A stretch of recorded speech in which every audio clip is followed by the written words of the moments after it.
Selamat siang, perkenalkan saya Yesi Rinawanti Sinaga dengan NIM 213010066.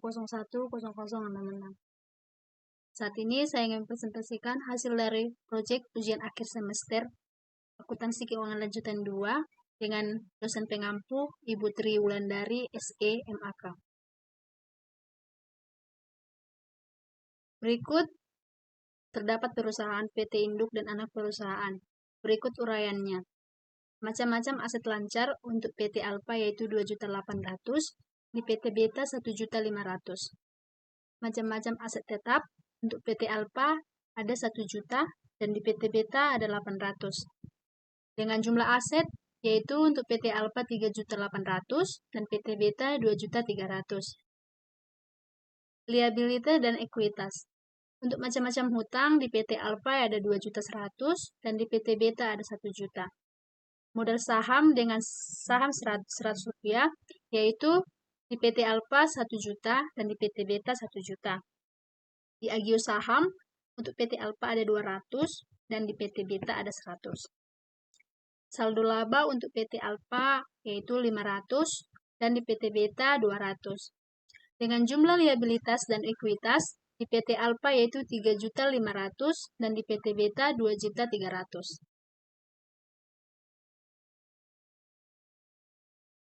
Untuk informasi lain selama tahun 2023 yaitu sebagai berikut. Di tanggal 2 Januari, PT Alfa membeli saham PT Beta di pasar modal secara tunai sebanyak 10.000 lembar dengan total harga perolehan Rp1.320.000. Buatlah jurnal untuk mencatat pembelian saham tersebut. Jurnal eliminasinya, worksheet untuk penyusunan laporan posisi keuangan konsolidasi per tanggal 2 Januari 2023. Laporan posisi keuangan konsolidasi per 2 Januari 2023. Yang kedua, dalam semester 1, PT Beta memperoleh laba sebesar Rp325.000 dan di semester 2 menderita rugi Rp90.000. Yang ketiga, pada tanggal 10, PT Beta mengumumkan pembagian dividen semester 1, yaitu Rp210.000 dan pembayarannya tanggal 15 September. Yang keempat, PTA memperoleh keuntungan Rp315.000. Buatlah A. Jurnal untuk mencatat transaksi di atas. B. Jurnal eliminasinya. C. Worksheet untuk penyusunan laporan posisi keuangan konsolidasi per tanggal 31 Desember 2023. D. Laporan posisi keuangan konsolidasi per 31 Desember 2023.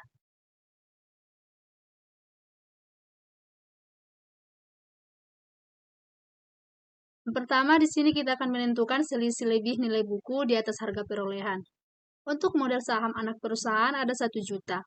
Di agio saham anak perusahaan ada 100.000 dan saldo laba anak perusahaan ada 200.000. Ini semua didapat dari neraca. Dan jumlah nilai buku 100%, yaitu 1.300.000. Ini hasilnya dari neraca tersebut. Persentase pemilikan saham sebesar 100% sama dengan 10/10. 10/10 ini didapat dari 1 juta dibagi 100. Dengan jumlah nilai buku untuk 100% seperti yang hasil di atas, yaitu 1.300.000. Dan jumlah harga perolehan ada 1.320.000. Dan selisih harga lebih NB di atas HP yaitu Rp20.000. Yang kedua, jurnal saat pembelian saham anak perusahaan. Untuk investasi saham anak perusahaan ada 1 juta dan untuk kas bank ada juga 1 juta. Yang ketiga, jurnal eliminasi per 2 Januari 2023. Untuk modal saham anak perusahaan pertama itu ada 1 juta, agio saham anak perusahaan ada 100, di saldo laba anak perusahaan ada Rp200.000, selisih lebih NB di atas HP yaitu ada 20.000. Ini semua didapat dari neraca tersebut. Dan investasi saham anak perusahaan kita tinggal menjumlahkannya sehingga hasil yang didapat yaitu Rp1.280.000. Yang keempat yaitu jurnal saat diterima pengumuman dividen semester 1 dengan anak perusahaan piutang dividen anak perusahaan dengan debit Rp210.000 dan di kreditnya juga ada 210 di saldo laba induk perusahaan.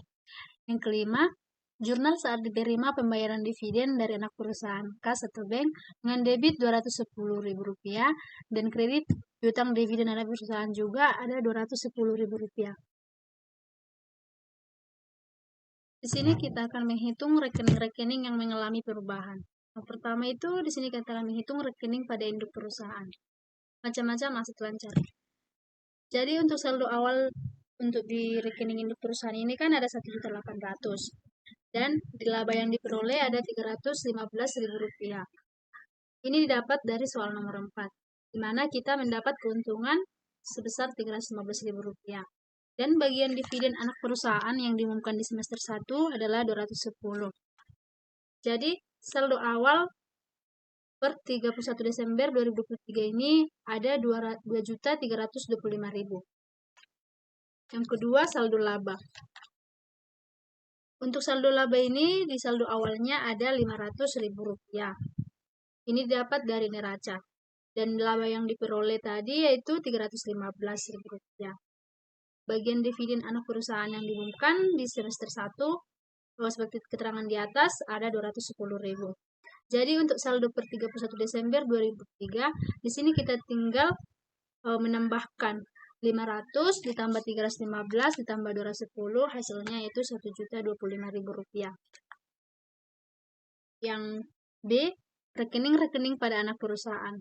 Macam-macam aset lancar. Untuk saldo awal di bagian B ini yaitu Rp1.500.000. Dan laba yang diperoleh semester 1 yaitu Rp325.000. Dan rugi yang diderita semester 2 ini akan ada Rp90.000. Dan dividen yang dibayarkan semester 1 ada Rp210. Jadi, hasil dari saldo per 31 Desember ini bisa kita lihat untuk dari 1.500.000 ditambah 325 dikurang 90 dikurang 210, jadi total saldo per 31 Desember 2023 yaitu Rp1.525.000. Yang kedua untuk saldo awal. Saldo awal ini yang kedua itu yaitu jumlahnya Rp200. Laba yang diperoleh di semester 1 yaitu Rp325.000. Dividen yang dibayarkan, rugi yang diderita semester 2 yaitu Rp90.000 dan dividen yang dibayarkan di semester 1 yaitu Rp210.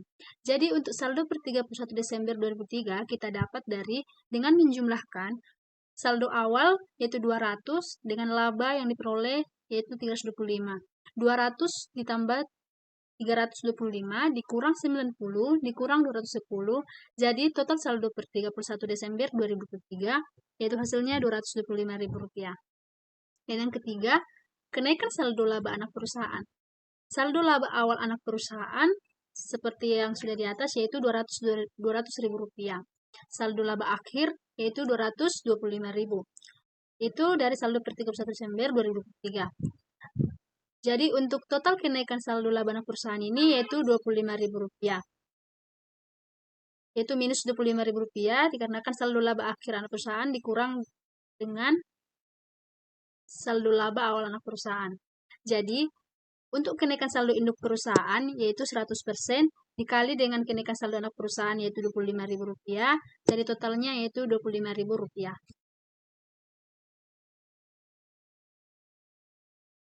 Di sini kita akan membahas tentang worksheet untuk menyusun posisi keuangan konsolidasi metode ekuitas per 31 Desember 2013. Berikut keterangan-keterangannya, yaitu untuk keterangannya di aset, itu macam-macam aset lancar, macam-macam aset tetap, investasi saham anak perusahaan, eliminasi 80% modal saham, eliminasi 80% agio saham, eliminasi 80% saldo laba, selisih lebih HP di atas NB, jumlah aset, liabilitas dan ekuitas, macam-macam utang, modal saham, agio saham, saldo laba, modal saham, eliminasi 80%, hak pemegang saham minoritas 20%, agio saham, eliminasi 80%, hak pemegang saham minoritas 20%, saldo laba, eliminasi 80%. Jadi untuk di PTA, macam aset lancarnya itu ada 1.800.000 dan di PTB ada 1.500.000. Untuk dieliminasi di bagian debit dan kredit tidak ada jurnal, begitu juga di laporan konsolidasi. Macam aset tetap di PTA memiliki 1.000 dan PTB yaitu 800. Untuk eliminasi di debit dan kredit, begitu dengan laporan konsolidasi tidak ada jurnal. Eliminasi 80% modal saham, untuk PTA tidak ada jurnal, dieliminasi di bagian kredit yaitu 1.000. Dan eliminasi 80% agio saham, PTA, PTB, dan eliminasi debit, tidak ada jurnal. Untuk eliminasi kredit ada 100, dan laporan konsolidasinya kosong. Eliminasi 80% saldo laba, untuk PTA, PTB, eliminasi debit tidak ada jurnal. Untuk di kredit ada 200, dan laporan konsolidasinya tidak ada jurnal. Selisih lebih HP di atas NB, yaitu 4.080 dan 2.300 untuk PTB. Untuk eliminasi tidak ada jurnal, begitu juga di laporan konsolidasi. Liabilitas dan ekuitasnya untuk PTA ada 2.100 dan di PTB ada 1.000. Sehingga hasil untuk laporan konsolidasi kita tambah dari PTA ke PTB dengan jumlah 3.100. Dan untuk macam-macam utang di PTA ada 1.000, di PTB tidak ada jurnal. Untuk agio saham ada 500 dan di laporan konsolidasinya juga ada 500. Saldo laba untuk PTB ada 1.000. Modal saham tidak ada jurnal. Hak pemegang saham minoritas 20% tidak ada jurnal. Untuk hak pemegang saham minoritas 20% tidak ada jurnal. Agio saham untuk di PTB ada 100 dan eliminasi 80%. Untuk PTA dan PTB tidak ada jurnal dan eliminasi di bagian debit ada 100. Dan untuk laporan konsolidasinya ada 25. Untuk saldo laba yaitu di PTB ada 200 dan untuk eliminasi 80%.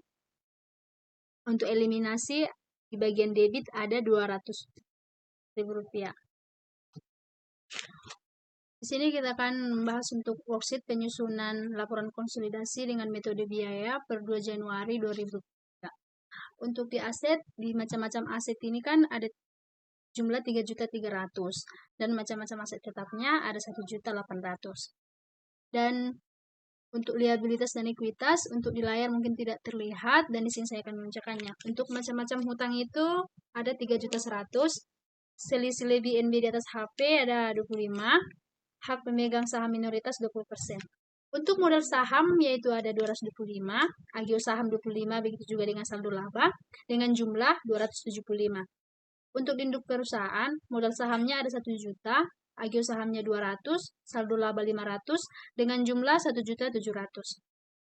Untuk jumlah aset, macam-macam aset lancar dan macam-macam aset tetap, hasilnya itu 5.100.000. Dan jumlah liabilitas dan ekuitas juga ada 5.100.000.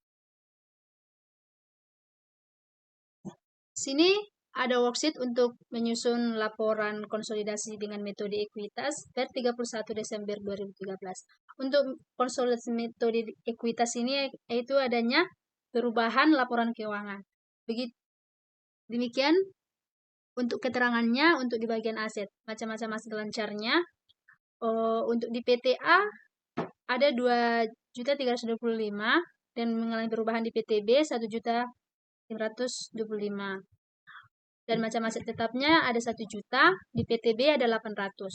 Untuk investasi saham perusahaan ada 1.280. Dan untuk jumlah liabilitas, untuk macam-macam utang ada di PTB itu 2.100.000 dan di PTB 1 juta.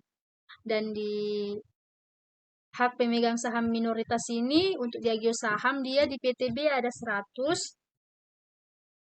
Dan untuk saldo laba dieliminasi ada 225 untuk di PTB. Dengan jumlah liabilitas dan ekuitas PTA dan PTB ini ada 4.325. Untuk di laporan konsolidasi untuk macam-macam aset lancar, di debitnya ada 3.850. Dan untuk macam aset tetap, di debitnya juga ada 1.800. Dan untuk laporan konsolidasi di kredit, sama seperti yang di laporan konsolidasi yang pertama. Untuk konsolidasinya di liabilitas dan ekuitas ini ada 3.100.000, 1.200.000, dan 1.025.000. Dan untuk hak pemegang saham minoritasnya, ya untuk laporan konsolidasi di kredit ada 225. Begitu juga dengan hak pemegang saham minoritas 20%, ada 25. Dan untuk saldo laba dan hak pemegang saham minoritas 20%, sama juga dengan yang tadi yaitu 25%. Dan untuk hasilnya laporan konsolidasi yaitu untuk di debit dia ada 5.650 dan di kredit juga ada 5.650.